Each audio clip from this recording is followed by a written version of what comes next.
Assalamualaikum warahmatullahi wabarakatuh. Halo pemirsa, apa kabar Anda hari ini? Beragam informasi akan kami sajikan dari wilayah Indonesia bagian Barat.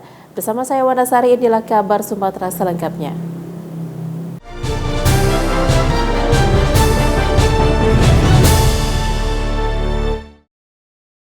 Kabar pertama kami awali dari Sumatera Utara. Pemirsa, PT Angkasa Pura Propertindo atau APP yang merupakan anak perusahaan dari PT Angkasa Pura II menggelar agenda rebranding seremoni Anara Sky Kuala Namu Hotel di Bandara Internasional Kuala Namu, lantai 2 mezanin, Selasa 29 Agustus lalu. PT Angkasa Pura Propertindo APP yang merupakan anak perusahaan dari PT Angkasa Pura II menggelar agenda rebranding seremoni Anara Sky Kuala Namu Hotel di Bandara Internasional Kuala Namu, lantai 2 mezanin, Selasa 29 Agustus 2023. Acara seremonial ini dihadiri langsung Endrizal selaku General Manager Anara Sky Kuala Namu, Ahmad Rifai, Presiden Direktur Aviasi, Agung Sedayu, Direktur Utama Angkasa Pura Propertindo, Kapolsek Bandara Internasional Kuala Namu, Kepala Dinas Kebudayaan, Pariwisata dan Ekonomi Kreatif Provinsi Sumatera Utara, dan tamu stakeholder PT Angkasa Pura Propertindo lainnya. Acara diawali dengan pemotongan pita, dilanjutkan dengan pemotongan tumpeng sebagai bentuk diresmikannya Hotel Bintang 3 ini.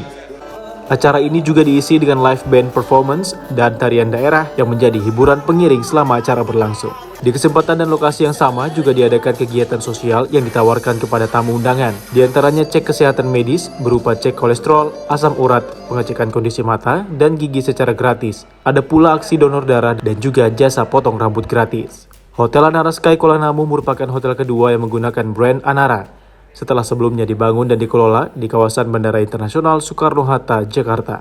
Adapun Hotel Anara Sky Kuala Namu sebelumnya bernama Hotel Horizon Sky Kuala Namu yang telah beroperasi sejak 14 Agustus 2018. Jadi rencananya tahun ini kita akan operasi dengan 3 hotel.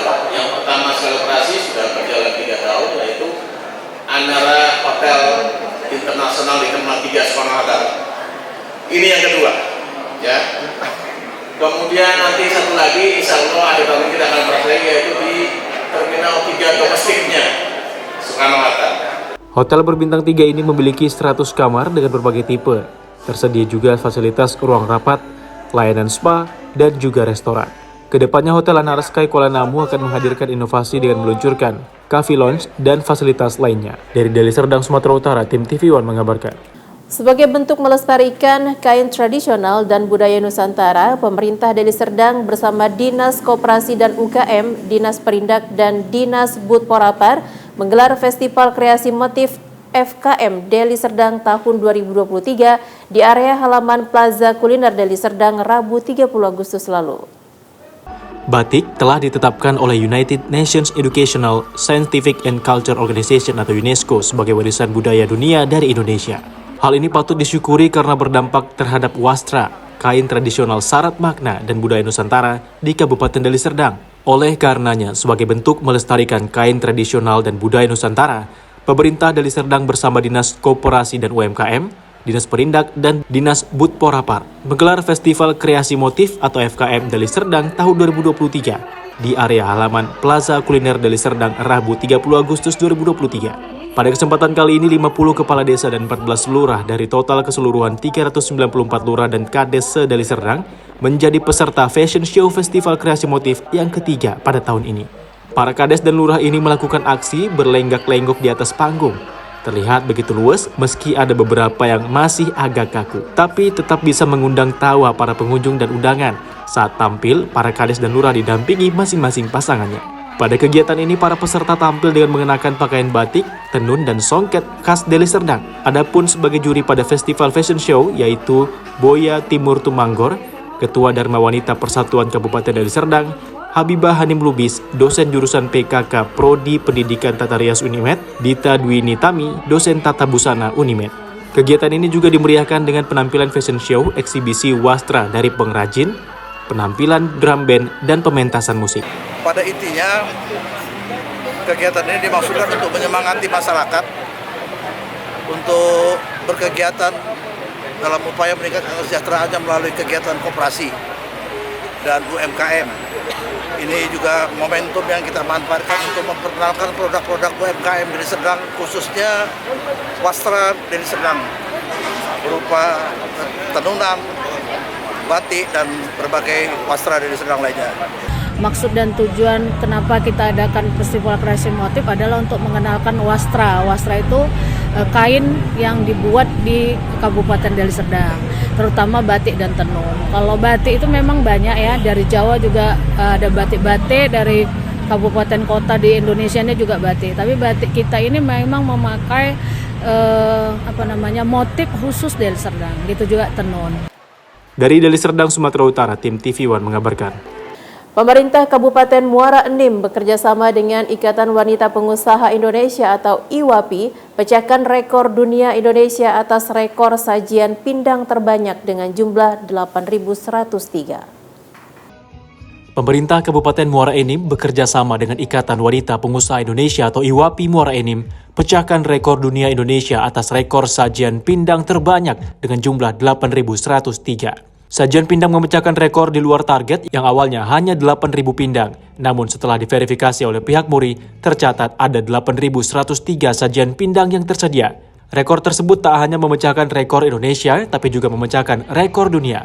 Piagam penghargaan tersebut diserahkan langsung oleh pihak Museum Rekor Indonesia atau MURI kepada PLT Bupati Muara Enim, Ahmad Usmarwi Kafah, dalam acara Puncak Gebiar Kemerdekaan Republik Indonesia bersama IWAPI Kabupaten Muara Enim yang digelar di Gedung Olahraga Kabupaten Muara Enim, Sumatera Selatan. Kegiatan yang juga turut dimeriahkan artis dangdut unggulan KDI tersebut turut dihadiri Yanti Melianti, Wakil Ketua Umum IWAPI Pusat Bidang Pertanian dan Peternakan, Ketua IWAPI Muara Enim Nurul Vita Kafah, VP Sustainability PTBA Hartono, Kepala Bank Sumsel Babel Muara Enim Dede Abdul Halim, jajaran Forkopimda dan gabungan beberapa organisasi wanita serta ribuan masyarakat Muara Enim.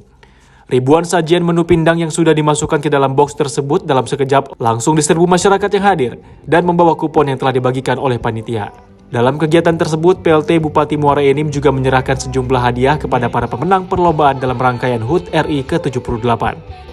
Ungkapan rasa syukur itu diungkapkan dengan perayaan, salah satunya yang diselenggarakan oleh DPC IWAPI Muara Enim beserta kolaborasi dengan PTBA, Bank Sumsel dan juga PT Tel kalau tidak salah.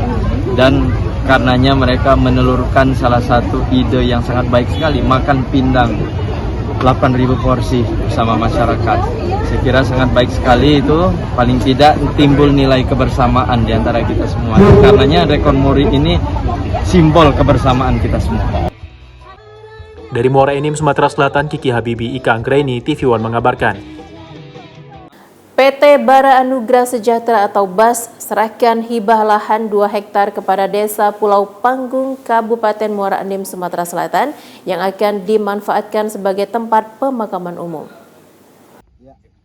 PT Bara Anugrah Sejahtera menyerahkan lahan hibah seluas 2 hektar yang dilakukan secara simbolis oleh Direktur PT BAS Emil Mantovani Zaman kepada Syafri yang merupakan Kepala Desa Pulau Panggung di lokasi tempat pemakaman umum yang akan diberi nama TPU Muare Siring di Desa Pulau Panggung, Kecamatan Tanjung Agung, Kabupaten Muara Enim. Kegiatan penyerahan hibah lahan tersebut dihadiri staf ahli bidang hukum dan politik Pemkab Muara Enim Irawan Supmidi dan Ramil Tanjung Enim Sujarwo, Camat Tanjung Agung Sahlan, KTT PT BAS, Aristudi Palimbunga, dan sejumlah tokoh masyarakat setempat. Pemberian hibah lahan tersebut dilakukan dikarenakan di desa tersebut belum memiliki TPU, sehingga jika ada masyarakat yang meninggal, selama ini dimakamkan di pemakaman keluarga. Hari ini PT Bara Anugrah Sejahtera menyerahkan hibah lahan pemakaman umum seluas 2 hektar, tepatnya di pemakaman Muara Siring. Lahan ini merupakan komitmen dari PT Bara Anugrah Sejahtera terhadap Desa Pulau Panggung. Harapan ke depan bagi penduduk Pulau Panggung tidak perlu lagi jauh-jauh lagi untuk menyediakan lahan-lahan pemakaman di luar Desa Pulau Panggung. Kami dari pemerintah daerah Kabupaten Muara Enim dalam kesempatan ini menyampaikan ucapan terima kasih yang sebesar-besarnya kepada jajaran pimpinan, manajemen, para direksi yang sebagian diantaranya sempat hadir PT Bara Anugrah Sejahtera atau PT BAS yang telah berkenan memberikan hibah lahan untuk pemakaman umum seluas 2 hektar. Kasih dulu ke pimpinan perusahaan dan seluruh karyawan perusahaan PT Bara Anugrah Sejahtera yang telah memberikan hibah lahan 2 hektar lebih dan kurang untuk pemakaman umum. Dari Muara Enim, Sumatera Selatan, Kiki Habibi, Ika Anggreni, TV One mengabarkan. Membangkitkan semangat juang dan mengingat sejarah perjuangan pahlawan Tanah Karo, Irwan Ginting membuka Festival Lomba Lagu Perjuangan Karo.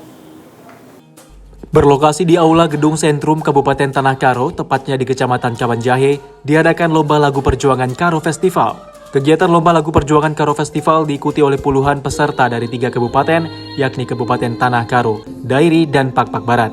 Inisiator lomba, Insinyur Irwan Tapif Ginting yang merupakan salah satu cucu pejuang Tanah Karo, almarhum Slamet Ginting mengatakan, Lomba Lagu Perjuangan Karo Festival merupakan bentuk kecintaan dirinya terhadap Tanah Karo dan mengingat jasa para pejuang Tanah Karo saat merebut kemerdekaan. Irwan Tapif Ginting menambahkan kegiatan ini juga memberikan edukasi kepada kaula muda untuk mempromosikan budaya daerah Tanah Karo dan melestarikannya, meski banyak pengaruh budaya luar di zaman digitalisasi saat ini. Selain itu, kegiatan ini juga merupakan salah satu rangkaian acara dalam semarak memeriahkan HUT RI ke-78 pada tahun 2023. Lomba Lagu Perjuangan ini dibagi 2 kategori, yakni Lomba Lagu Perjuangan Vokal Grup dan Solo, dan memperebutkan Piala Irwan Ginting dengan total hadiah Rp24 juta. Untuk menyambut 17 Agustus, kita membuat festival Vokal Grup dan Vokal Solo. Semoga ini bisa kita lanjutkan ke depan untuk tema perjuangan kita supaya melekat untuk anak-anak muda kita, sekaligus supaya pendidikan kita juga mempelajari bahwa banyak pejuang-pejuang dan pahlawan kita yang di Karo ini. Pasti senang banget karena dapat memenangkan kompetisi yang sudah diselenggarakan oleh Pak Irwan. Terima kasih juga untuk Bapak yang telah menyelenggarakan ini untuk kaum muda, buat kami semua anak-anak di Tanah Karo. Harapannya semoga kedepannya ada setiap tahunnya diadakan oleh Pak Irwan untuk. Dari Kabupaten Karo, Martin Sumrianto, TV One mengabarkan. Bupati Tapanuli Selatan Doli Putra Perlindungan Pasaribu melakukan peletakan batu pertama pembangunan Rumah Sakit Umum Tipe D RSU Pratama Pintu Padang di Kecamatan Batang Angkola, Kabupaten Tapanuli Selatan, Sumatera Utara. Pembangunan rumah sakit ini menjawab harapan masyarakat yang selama ini mengeluhkan karena terlalu jauh untuk berobat. Untuk meningkatkan pelayanan kesehatan di wilayah Tapanuli Selatan, Sumatera Utara, Bupati Tapanuli Selatan Doli Putra Perlindungan Pasaribu Selasa 29 Agustus 2023 melakukan peletakan batu pertama pembangunan Rumah Sakit Umum Tipe D Pratama Pintu Padang di Kecamatan Batang Angkola. Sebelum melakukan peletakan batu pertama pembangunan gedung Rumah Sakit Umum Tipe D Pratama Pintu Padang, Bupati Tapanuli Selatan Doli Pasaribu terlebih dahulu menandatangani batu prasasti secara simbolis. Dalam sambutannya, Doli mengaku pembangunan rumah sakit ini merupakan bentuk komitmen Pemkab Tapanuli Selatan dalam mewujudkan visi misi, yaitu sehat, cerdas, dan sejahtera. Harapannya dengan ada rumah sakit pelayanan kesehatan di wilayah Batang Angkola ini bisa semakin baik ke depannya. Secara simbolis, Bupati Tapanuli Selatan bersama Kapolres Tapanuli Selatan AKBP Imam Zamroni, Kejari Tapanuli Selatan, Direktur RSU Pintu Padang, dan tokoh masyarakat melakukan peletakan batu pertama pembangunan RSU Tipe D Pratama Pintu Padang ini. Dalam sambutannya, Bupati mengatakan nantinya akan ada 11 unit gedung yang akan dibangun di area lokasi RSU Tipe D Pratama Pintu Padang ini. Mulai dari pembangunan ruangan gedung operasi, radiologi dan jenazah, poli bedah dan laboratorium, aula hingga tower air dan jaringan sarana air bersih sebagai pendukung demi peningkatan pelayanan kesehatan. Kita melakukan peletakan batu pertama terkait dengan pembangunan gedung di rumah sakit tipe D ini di Batang Angkola. Pelayanan kesehatan apa aja yang ada di sini? Saya kira sesuai dengan tipe kelas D tadi ada disebutkan untuk rawat inap apa dia. Ada beberapa itu ruang operasi, ruang rawat inap, ada laundry dan sebagainya ada diumumkan di situ. Udah. Harapan coba atas pembangunan ini?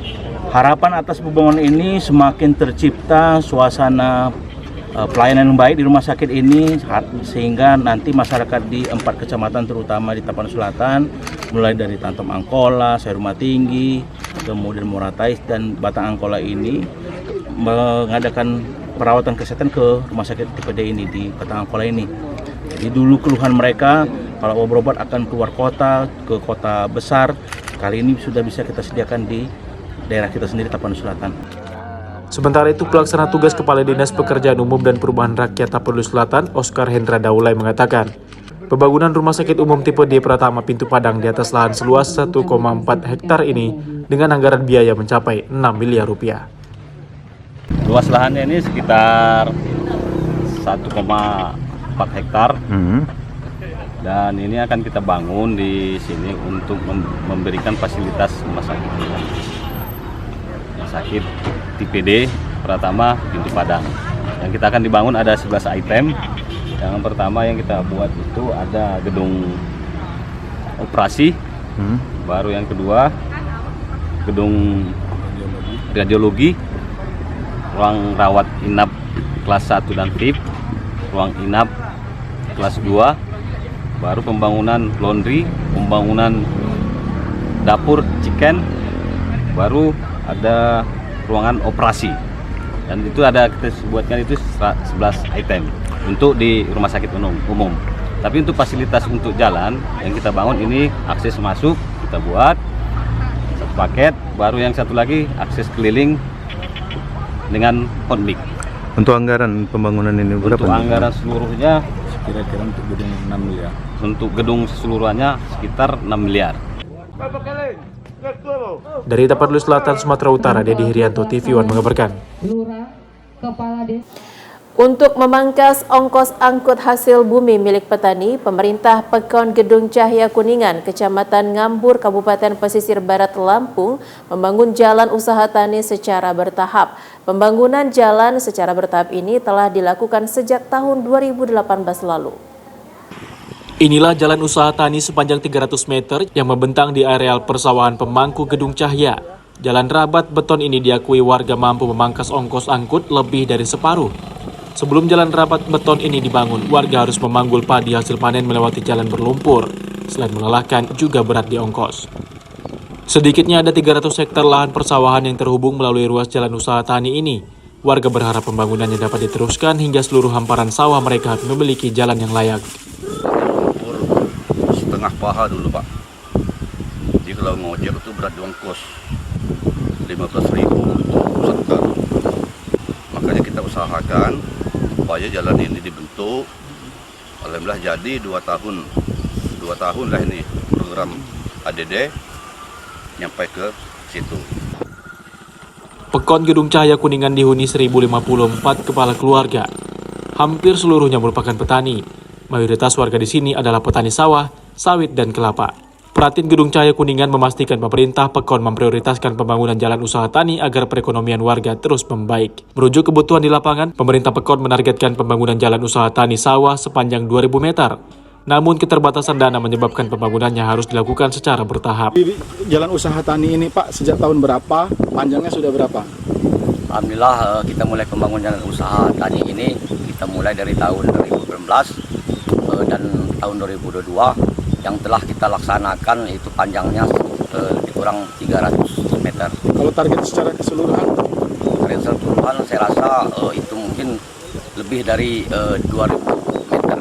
Selain jalan usaha tani, pemerintah Pekon juga mengalokasikan dana desa tahun 2023 untuk pembangunan toilet umum, masjid, drainase pencegah banjir, gorong-gorong, serta drainase pemukiman warga di Pemangku, Sidoarjo. Dari pesisir barat Lampung, Pujiansa, TV One mengabarkan. Petani sawah di Pekonmon, Kabupaten Pesisir Barat Lampung mulai mengeluhkan merosotnya hasil panen mereka. Penurunan produksi ini disebabkan rusaknya saluran irigasi. Warga mendesak pemerintah segera turun tangan. Di Kecamatan Ngambur, Pekonmon merupakan sentra penghasil padi. Ada 502 hektar sawah di sini yang mampu menghasilkan 5.000 ton padi sepanjang tahun. Namun belakangan produksi padi Pekonmon terus turun. Menurut Mat Zubirsyah, petani setempat, sejak terjadi kerusakan masif pada saluran irigasi, banyak petak sawah yang tak lagi mendapat air yang cukup. Minimnya air cenderung menyebabkan tanaman padi mudah terserang penyakit, dampaknya merosotnya hasil panen. Dalam kondisi normal, 1 hektar sawah biasanya menghasilkan 4 ton padi tiap panen. Namun jika tanaman padi terserang penyakit akibat kekurangan air, produksinya merosot hingga tinggal separuh. Kita pakai irigasi, Pak, tapi kering. So kalau ada air yang ada, tapi sering nggak nyampe ke sawah kita, Pak, karena banyak betul yang bolong, lubang-lubang yang dirigasi banyak betul itu, Pak. Ya keinginan saya agar irigasi kita ini diperbaiki. Masalahnya ya kita kendalanya di air. Pemerintah Pekonmon mengaku prihatin atas kondisi yang terjadi. Namun Sekdes Pekonmon Mustafa memastikan anggaran dana desa tidak mampu membiayai perbaikan irigasi bendung Wai Mendati yang rusak. Panjang total saluran primer, sekunder, dan tersier irigasi yang mencapai 3.000 meter membutuhkan dana besar untuk perbaikannya.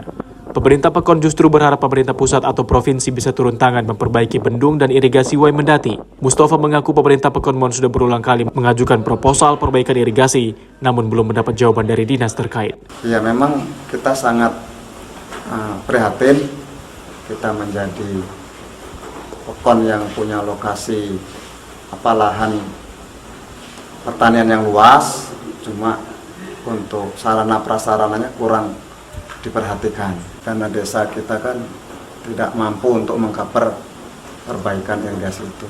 Jadi kita mungkin nanti mengusulkan permohonan kepada pemerintah pusat atau daerah untuk bisa membantu perbaikan irigasi tersebut. Dari pesisir barat Lampung, Pujian Sativion mengabarkan. Warga mengeluhkan kondisi jembatan Wai Rilau di perbatasan Pekon Sukabanjar dan Pekonbon, Kabupaten Pesisir Barat yang dinilai mubazir.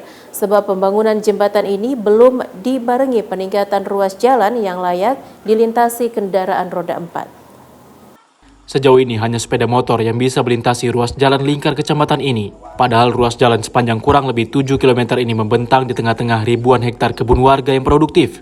Sebab itu warga mendesak pemerintah segera melakukan pembangunan jalan yang memadai. Jika kendaraan sejenis truk atau pick-up bisa melintasi ruas ini, ongkos angkut komoditas pertanian bisa terpangkas hingga Rp250 tiap kilogramnya. Jumlah yang dipercaya para petani mampu meningkatkan kesejahteraan mereka. Ribuan hektar kebun di sisi ruas jalan setapak ini sangat produktif. Rata-rata kebun di sini menghasilkan komoditas unggulan seperti sawit, coklat, pinang, alpukat, juga jengkol. Sayang, petani masih harus merogoh kocek cukup dalam untuk ongkos angkut karena kondisi jalan yang belum layak. Untuk menyiasati keterbatasan, warga kerap memutar otak memodifikasi moda transportasi, seperti misalnya memodifikasi sepeda motor untuk mengangkut sawit. Meski demikian, tarif yang diterapkan tetap lebih tinggi dibanding ongkos angkut truk atau pick-up. Kemarin masyarakat meminta dan memohon kepada kita untuk menyampaikan kepada pemerintah pusat bahwasanya dengan adanya dibangun jembatan yang nilainya 3,4 miliar yang ada di Pekon kita di Sukabanjar ini tidak bermanfaat. Karena apa? Di sini akses jalan yang belum memungkinkan karena belum bisa dilalui khususnya untuk kendaraan roda 4. Jadi kalau memang jalan ini sudah diakses bagus, bisa dilalui kendaraan roda 4, itu sudah meringankan ongkos upah yang pasti upah angkut minimal Rp250. Jadi itulah yang pasti bisa meningkatkan penghasilannya masyarakat. Sebagian besar ruas jalan lingkar kecamatan yang ada di Pekon Sukabanjar memang masih berupa jalan tanah yang sulit dilalui jika musim penghujan tiba. Padahal sebanyak 2.800 jiwa warga setempat sangat bergantung pada ruas jalan yang dimaksud. Secara bertahap, pemerintah Pekon melalui dana desa terus meningkatkan jalan lingkungan. Namun, khusus jalan lingkar kecamatan tak mungkin dibangun menggunakan anggaran dana desa. Dari pesisir barat Lampung, Pujian Sativion mengabarkan. Sejak 9 tahun terakhir, pemerintah Pekon atau Desa Sidodadi fokus pada pembangunan fisik maupun non-fisik.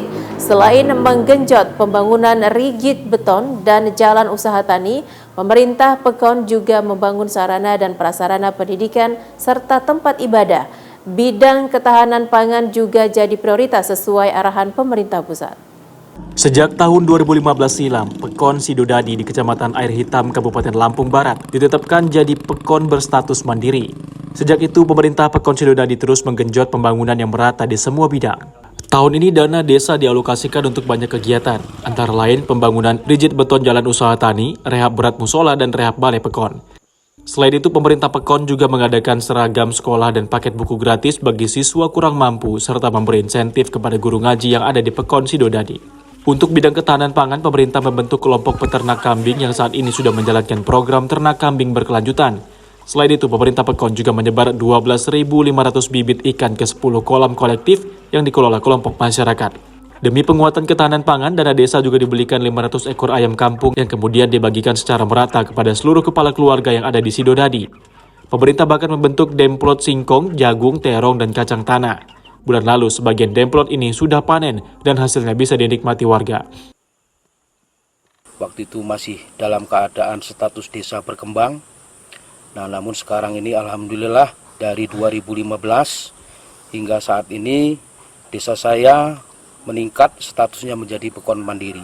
Bahwasannya membangun dari pinggiran memang sungguh luar biasa. Bahwasannya kami masyarakat Pekon Sidodadi Kecamatan Rangas Hitam berterima kasih atas digelarnya program Dana Desa. Harapan kami juga dana desa ini berkelanjutan ke depannya. Ada 236 kepala keluarga dengan jumlah jiwa sebanyak 796 orang di Pekon Sidodadi. Mayoritas adalah petani yang sangat membutuhkan program pembangunan seperti jalan usaha tani dan bantuan bibit pertanian ataupun peternakan. Alokasi dana pembangunan yang sesuai kebutuhan masyarakat adalah doa dan harapan warga desa di seluruh Indonesia. Dari Kabupaten Lampung Barat, Lampung, Pujiansyah TV One mengabarkan. Pemerintah Provinsi Kepri melalui Karang Taruna Kepri dan komunitas kedai kopi kembali menggelar Festival Kopi Merdeka di Tanjung Pinang, Kepulauan Riau. Event wisata dan budaya ini merupakan bagian dari Tanjung Pinang Festival 2023 yang masuk dalam agenda Karisma Event Nusantara Kementerian Pariwisata dan Ekonomi Kreatif Republik Indonesia. Bertempat di Jalan Merdeka, Kota Lama Tanjung Pinang, Kepulauan Riau, Festival Kopi Merdeka kembali digelar untuk kedua kalinya. Berbagai kegiatan kesenian, budaya, dan ekonomi kreatif ditampilkan selama 4 hari dengan target menarik pengunjung dan wisatawan. Terdapat 30 stand kopi dari berbagai kedai kopi dan kafe yang turut serta memeriahkan Festival Kopi Merdeka tahun ini. Selain stand kopi, festival ini juga turut dimeriahkan dengan 70 stand bazar kuliner UMKM serta produk ekonomi kreatif khas Kepulauan Riau. Pameran lukisan unik berupa lukisan dari bubuk kopi juga turut dipamerkan bersama pameran foto-foto pembangunan. Tak kalah menariknya, pada event tahun ini digelar Ngopi Bareng Gubernur dan Forkopimda Kepri bersama masyarakat dengan tema 1000 cangkir kopi. Gubernur Kepri Ansar Ahmad mengatakan Festival Kopi Merdeka ini akan menjadi event tahunan dengan tujuan memberi hiburan kepada masyarakat dalam rangka memeriahkan kemerdekaan Republik Indonesia sekaligus membantu pelaku UMKM. Kita akan dorong terus ini jadi kalender event tahunan di Kepri ini yang memang kita fokuskan pelaksananya di Jalan Merdeka ini. Dan agar supaya lebih efektif nanti waktunya akan kita perpanjang. Tentunya kita dukung nanti dengan anggaran yang memadai supaya UMKM ini bisa mendapatkan hasil yang lebih baik, lebih banyak. Masyarakat juga bisa menikmati berbagai hiburan-hiburan dengan kemasan-kemasan dan narasi-narasi yang lebih bagus. Festival Kopi Merdeka tahun ini juga mendatangkan 2 artis ibu kota, yaitu Irang Arkat, vokalis Bumerang Reload, serta artis dangdut Vira Cantika untuk menghibur masyarakat. Digelarnya festival selama 4 hari ini juga bertujuan menghidupkan kembali Kota Lama Tanjung Pinang. Dari Tanjung Pinang, Kepulauan Riau, Kurnia Saifullah, Khairullah TV One mengabarkan. Pulau Penyengat di Tanjung Pinang, Kepulauan Riau terpilih sebagai juara 1 dalam ajang bergengsi Anugerah Desa Wisata Indonesia atau ADWI 2023 yang diselenggarakan Kementerian Pariwisata dan Ekonomi Kreatif Republik Indonesia. Pulau bersejarah Kerajaan Melayu Riau Lingga ini menjadi juara pertama kategori Desa Wisata Rintisan. Terletak di Tanjung Pinang, Kepulauan Riau, Pulau Penyengat yang memiliki peran penting dalam sejarah Kerajaan Melayu Riau Lingga ini patut berbangga karena memenangkan ajang bergengsi sebagai juara 1 kategori Desa Wisata Rintisan Anugerah Desa Wisata 2023 yang diumumkan oleh Kementerian Pariwisata dan Ekonomi Kreatif pada 27 Agustus lalu. Desa wisata Pulau Penyengat yang terkenal dengan bangunan masjid dari putih telur berusia ratusan tahun ini memiliki beragam objek wisata sejarah serta kesenian dan budaya yang menarik. Beberapa situs yang menjadi daya tarik di Pulau Penyengat ini diantaranya situs makam kerajaan dan berbagai gedung bekas kerajaan yang hingga kini masih terawat. Tingginya kunjungan wisatawan membuat Pulau Penyengat menjadi salah satu kawasan wisata unggulan di Kepri. Bahkan Menteri Pariwisata dan Ekonomi Kreatif Sandiaga Uno tercatat telah 2 kali mengunjungi Pulau Penyengat. Kunjungan kedua dilakukan pada akhir bulan Juli lalu saat meresmikan Pulau Penyengat sebagai Desa Wisata Terbaik nominasi 75 Desa Wisata Terbaik ADWI 2023. Gubernur Kepri Ansar Ahmad mengungkapkan, selain rasa syukur atas prestasi Desa Wisata Pulau Penyengat, menurutnya pemerintah Provinsi Kepri akan terus melakukan revitalisasi Pulau Penyengat. Ketika tim penilainya datang bersama Pak Menteri Pariwisata, Penyengat mendapatkan tempat yang terbaik. ya mungkin dari kategori yang sudah ditentukan tadi. Dan kita akan terus merevitalisasi Penyengat ya, agar Penyengat bisa menjadi salah satu trigger pariwisata, destinasi wisata religi dan heritage lah di Kepri ini. Daya tarik wisata religi di Pulau Penyengat tak hanya dikagumi wisatawan. Sejumlah pejabat negara dari dalam negeri dan luar negeri pun mengaguminya. Pejabat negara yang mengunjungi Pulau Penyengat dalam beberapa bulan terakhir ini diantaranya Wakil Presiden Ma'ruf Amin, serta Duta Besar Uni Emirat Arab untuk Indonesia, Abdullah Salem Obaid Al-Dahiri. Dari Tanjung Pinang, Kepulauan Riau, Kurnia Saifullah, Khairullah TV One mengabarkan. Sebanyak 5 anggota DPRD Kabupaten Oku pengganti antar waktu atau PAW resmi dilantik. Pelantikan itu digelar dalam ruang rapat paripurna.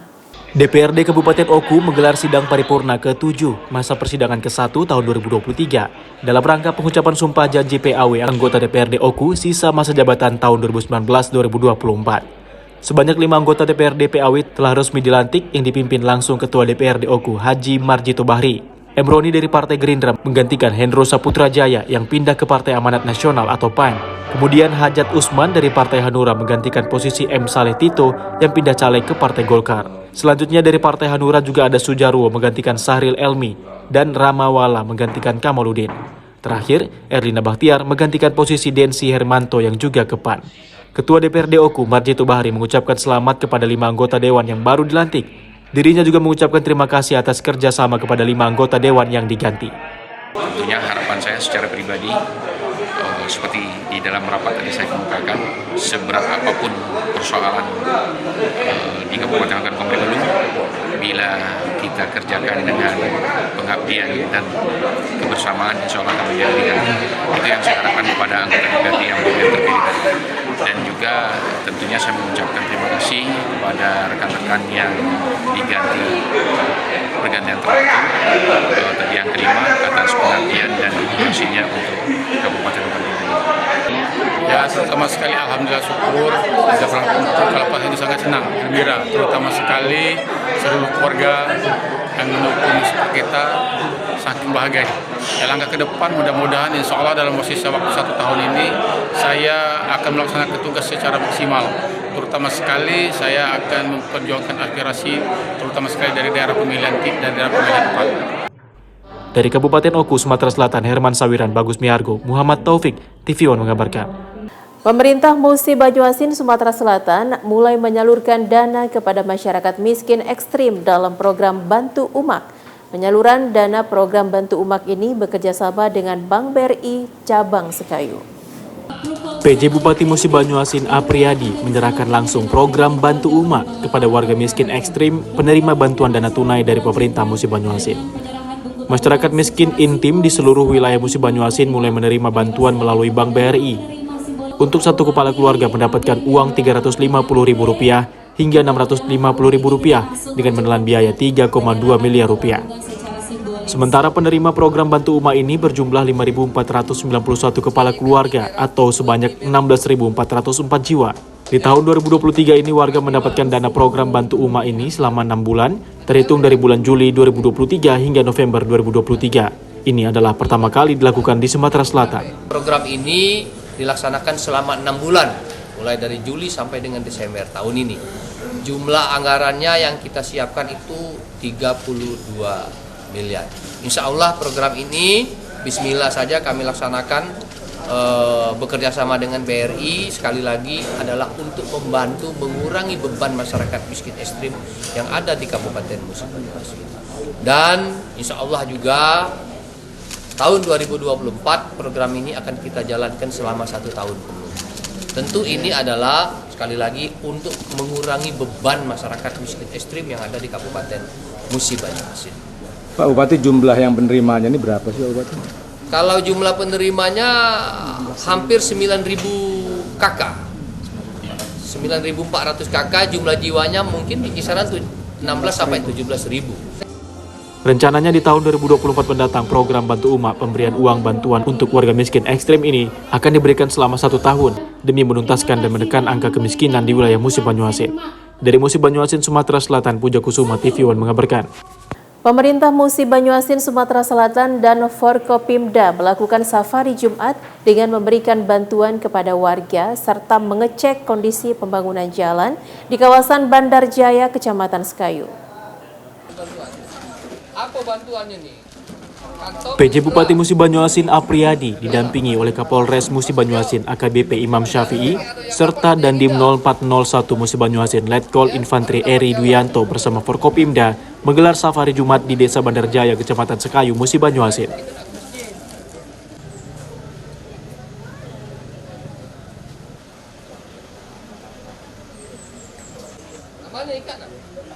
PJ Bupati Apriyadi langsung memberikan bantuan sembako serta bantuan uang tunai kepada warga. Apriyadi juga langsung melaksanakan sholat Jumat bersama dengan warga, kemudian memberikan bantuan uang dan ratusan Al-Quran.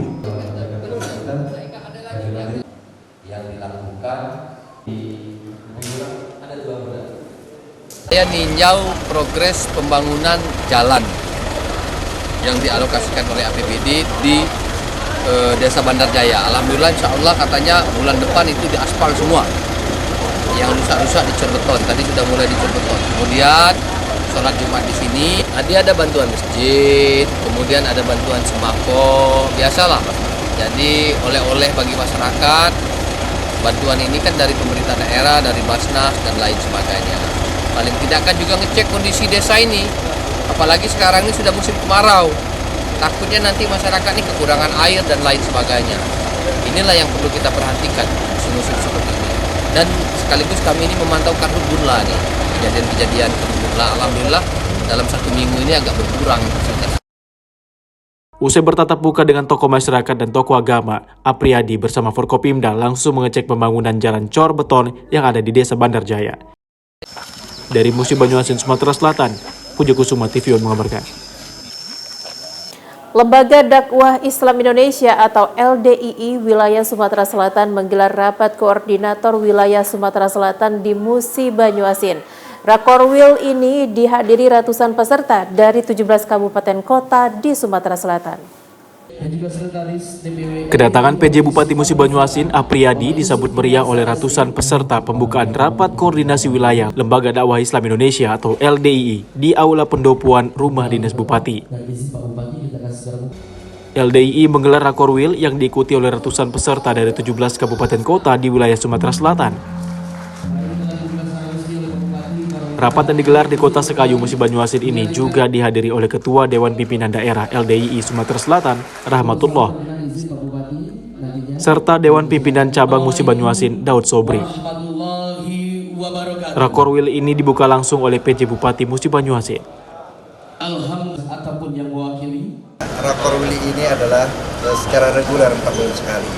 Tetapi bertepatan pada hari ini, bulan ini bertepatan di Mubah. Kami sangat bersyukur kepada pemerintah Mubah, terkhusus Bapak Bupati yang tentunya bisa menerima kami bertempat di sini, kemudian betul-betul dukungan baik moral memfasilitasi dari beliau, terutama pemerintah Mubah.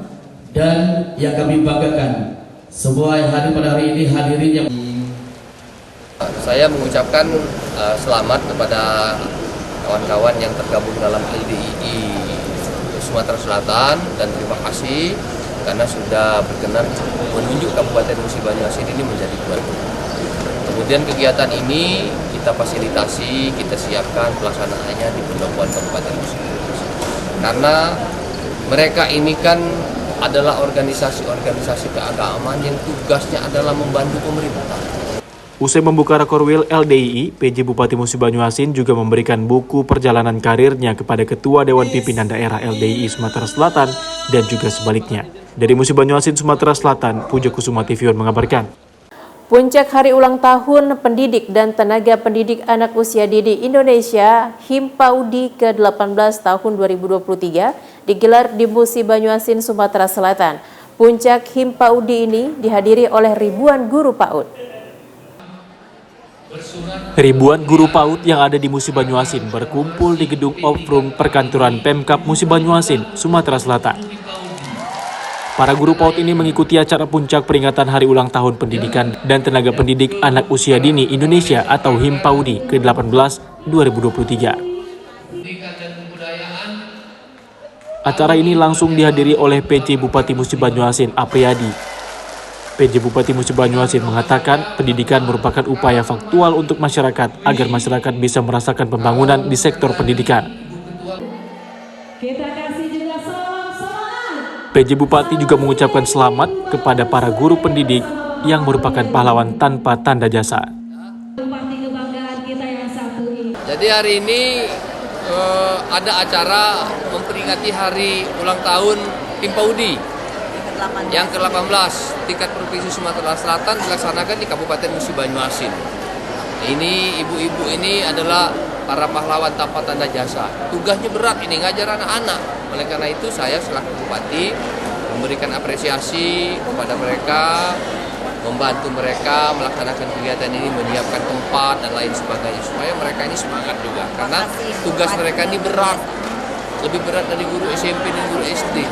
Ya, terima kasih kepada ibu-ibu yang tergabung dalam Himpaudi Sumatera Selatan sudah berbuat banyak untuk provinsi, untuk Kabupaten Musi Banyuasin.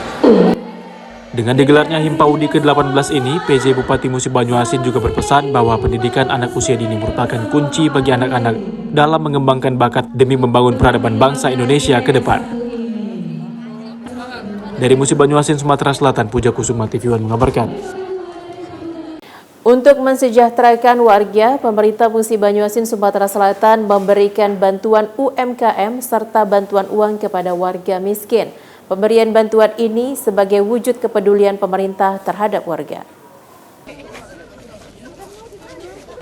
Kedatangan PJ Bupati Musi Banyuasin, Apriyadi, disambut meriah oleh ratusan warga saat melakukan kunjungan kerjanya di Desa Mekarjadi, Kecamatan Sungai Lilin, Musi Banyuasin, Sumatera Selatan.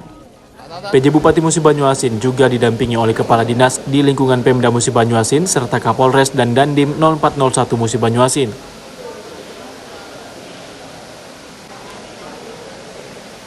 PJ Bupati Musi Banyuasin juga memberikan bantuan uang santunan, uang penambahan modal usaha, serta peralatan dapur, peralatan pembuatan usaha kecil mikro menengah atau UMKM, alat pembuatan kue, mesin pemotong kayu, kemudian 5 buah bentor.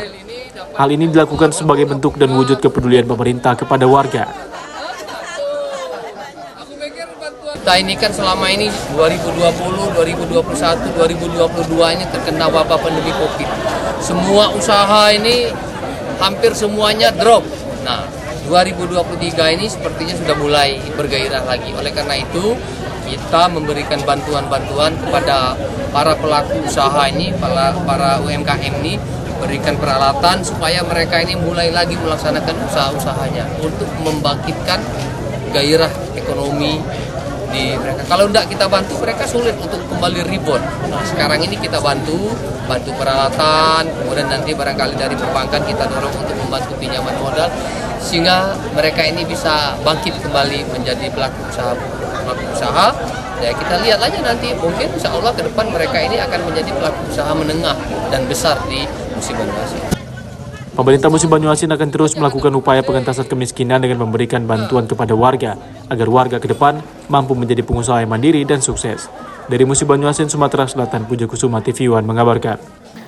Pemerintah daerah Musi Banyuasin, Sumatera Selatan membuka pelatihan dan penempatan tenaga kerja bersertifikasi Badan Nasional Sertifikasi Profesi atau BNSP pertama di Indonesia.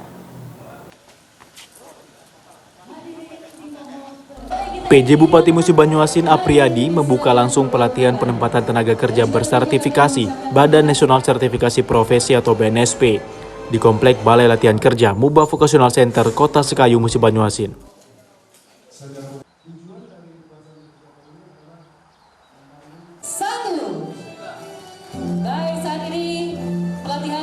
Dalam acara ini, selain dihadiri PJ Bupati, juga dihadiri oleh Kepala Dinas Tenaga Kerja dan Transmigrasi, serta Presiden Direktur PT Hindoli Kargil, Anton Bagus Asmara, kemudian Ketua Komite LSP Migrant Workers Kelapa Sawit, Saptari Ninggulan.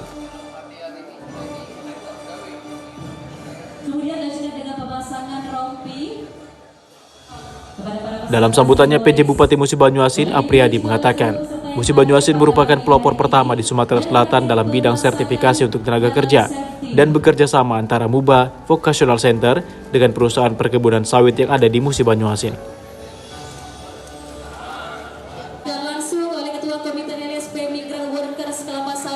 Ibu Dr. Saptarini Wulan SSI.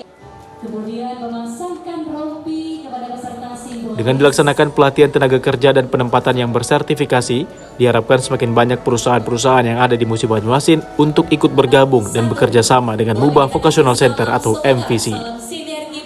Ibu Dr. Saptarini Wulan SSI MM, Ketua Komite LSP. Dr. Saptarini Wulan MM, terima kasih atas kehadirannya. Yang kami hormati. Dari Musi Banyuasin, Sumatera Selatan, Puja Kusuma, TV One mengabarkan. Kapolres Tapanuli Tengah AKBP Basa M dan Banjarnahor melaunching 242 polisi rukun warga atau RW di lapangan apel Polres setempat Kamis 31 Agustus 2023.